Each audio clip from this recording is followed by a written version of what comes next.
Hello दोस्तों, कैसे हो आप लोग। आई होप आप काफ़ी अच्छे होंगे और आगे भी अच्छे बने रहेंगे। तो मैं आज आपको देने जा रहा हूँ एक बहुत ही शानदार न्यूज़, और आपके लिए वो है खुशखबरी।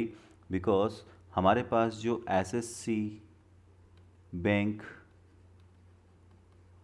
एसएससी बैंक और जो रेलवे के एग्ज़ाम्स थे, उनके लिए हमें हमेशा अलग अलग पेपर देना पड़ता था। तो अब यहाँ पर होंगे ओनली एक ही एग्ज़ाम्स के थ्रू आपका सिलेक्शन जो है वो होगा। तो यहाँ पर गवर्नमेंट ने एक स्कीम के अकॉर्डिंग हमारे पास एक संस्था का फॉर्मेशन किया है। तो ये संस्था का जो नाम है that is common common eligibility test, जिसे शॉर्ट में सीईटी के नाम से आप जान सकते हैं। तो यहाँ पर हमारे पास जो ओल्ड एग्ज़ाम्स होते थे, यानी पुराने एग्ज़ाम्स में हमें क्या करना होता था कि हम अगर बात कर रहे हैं एसएससी के लिए, हम बात कर रहे हैं अगर बैंक के लिए, तो हमें यहाँ पर अलग अलग एग्ज़ाम्स यहाँ पर देने होते थे।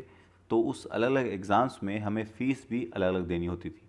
तो अब यहाँ पर हमारे पास जो न्यू पैटर्न है, उस न्यू पैटर्न के अकॉर्डिंग गवर्नमेंट ने डिसाइड किया है कि इन तीनों का जो एग्ज़ाम होगा, ओनली एग्ज़ाम जो है वो एक बार होगा।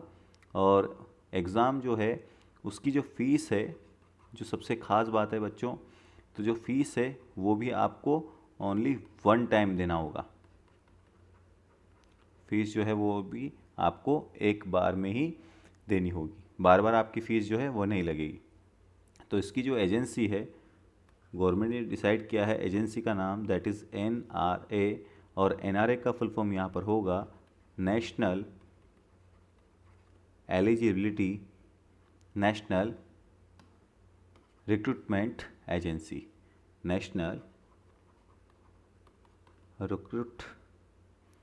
रिक्रूटमेंट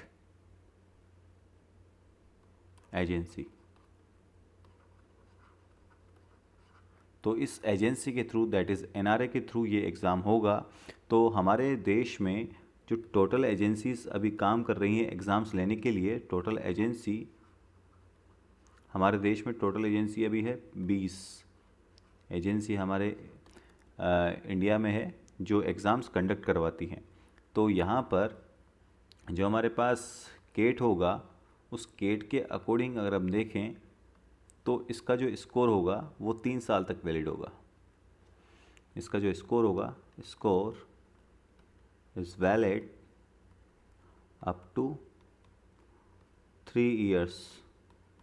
तो यहाँ पर आपके पास जो पैटर्न था उसमें आपको देनी होती थी एक स्टार्टिंग एग्ज़ाम, और बैंक हो या एसएससी हो या रेलवे हो, और दूसरा एग्ज़ाम होता था आपका मेन एग्ज़ाम। जो स्टार्टिंग एग्ज़ाम में पास होता था उसे हम देना होता था मेन एग्ज़ाम, और जब मेन एग्ज़ाम क्लियर होता था तो उनका होता था इंटरव्यू। और इसके लिए उन्हें अलग अलग फ़ीस यहाँ पर देनी होती थी। तो अब गवर्नमेंट ने क्या कर दिया है, गवर्नमेंट ने कर दिया है कि जो स्टार्टिंग एग्ज़ाम होगा उसकी एक बार फीस होगी, वन फ़ी, और उस फीस में ही आपके एसएससी, बैंक और रेलवे के जो एग्ज़ाम्स हैं वो कंडक्ट हो जाएंगे। और जो इस एग्ज़ाम में पास होगा उसे मेन एग्ज़ाम देना होगा, और मेन एग्ज़ाम के बाद इंटरव्यू देना होगा। बट ऐसा नहीं है कि हमारे पास जो एसएससी और बैंक है और रेलवे है उनके जो पैटर्न होगा वो भी एक होगा। तो हमारे पास जो क्वेश्चन होंगे हमारे पास, जो क्वेश्चन फाइल होगी वो होगी हमारे पास डिफरेंट। तो जो एलिजिबिलिटी होगी किसी भी स्टूडेंट की, तो हमारे पास जो एलिजिबिलिटी होगी किसी भी स्टूडेंट की वो अकॉर्डिंग टू देयर स्टैंडर्ड्स। तो जैसे कोई 10वीं क्लास में तो उसके 10वीं के हिसाब से क्वेश्चंस आएंगे, 12th क्लास है तो 12th क्लास के हिसाब से क्वेश्चंस आएंगे, और जो ग्रेजुएट है उसे ग्रेजुएट के रिस्पेक्ट में, और जो ग्रेजुएट है उसे उसके जो क्वेश्चन पेपर होगा उसका क्वेश्चन पेपर जो है वो अलग होगा। तो ये सारे क्वेश्चन पेपर जो हैं वो डिसाइड करेंगे आपकी पर पढ़ाई के हिसाब से, जो आपने कर रखा है कोर्स उसके हिसाब से सारा काम होगा। तो हमारे पास जो टोटल युवा हैं 3 करोड़ लोगों को यहाँ पर फ़ायदा होने वाला है। लगभग 3 करोड़ जो हमारे पास एग्ज़ाम देने वाले जो स्टूडेंट हैं, एग्ज़ाम स्टूडेंट्स, उन्हें ये फ़ायदा होगा और यहाँ पर पैसे की काफ़ी बचत होने वाली है। तो ये जो एग्ज़ाम है ये 1 साल में 2 बार होने वाला है। जो आपके पास केट का जो एग्ज़ाम होगा, CAT exam conduct 2 times in a year. अच्छा, एक और ख़ास बात कि सर हम इसे कब तक दे सकते हैं, तो आपके पास ये जो एग्ज़ाम है वो आप काफ़ी बार दे सकते हैं। Many times you will give the exam, ठीक है। और यहाँ पर जो क्वेश्चन का पैटर्न होगा, तो जो क्वेश्चन का पैटर्न होने वाला है दैट इज़ क्वेश्चन पैटर्न जो है वो भी आपका रहेगा ऑब्जेक्टिव, जैसा कि आपके पास पहले था। तो ऑब्जेक्टिव पैटर्न ही यहाँ पर रहने वाला है। और कुछ और बातें हैं इस एग्ज़ाम्स के बारे में। तो ये जो है एग्ज़ाम हमारे पास जो है 12 लैंग्वेज में ये कंडक्ट करवाएंगी। 12 लैंग्वेज में ये जो एग्ज़ाम है वो कंडक्ट होगा।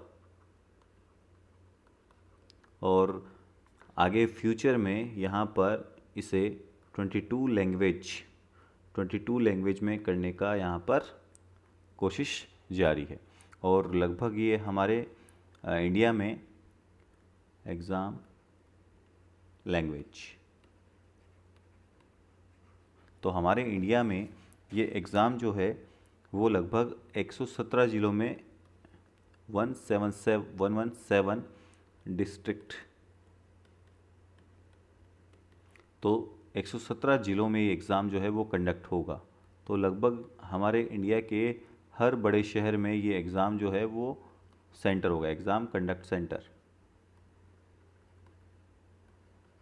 तो जहाँ पर हमारे पास जो है आगे फ्यूचर में भारत के हर ज़िले में, छोटे से छोटे शहर में भी एग्ज़ाम कंडक्ट करवाने का यहाँ पर लागू होगा।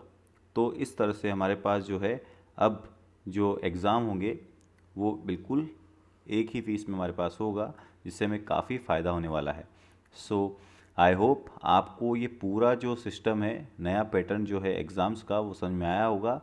अगर आपको ये हमारा पैटर्न समझ में आए तो आप इसे आगे आपके साथियों को, आपके भाइयों को, आपके दोस्तों को इसे फॉरवर्ड करें और बने रहिए हमारे केमिस्ट्री का अड्डा चैनल में, जहाँ पर हम आपको बताएंगे नए नए पैटर्न के बारे में, नए एग्ज़ाम्स के बारे में। क्या कोई भी जो पढ़ाई से संबंधित है, दैट इज़ स्टडी से संबंधित जो भी हमारे पास न्यूज़ होगी वो हम आपके लिए लाएंगे सबसे पहले। तो बने रहिए मेरे साथ। Thank you.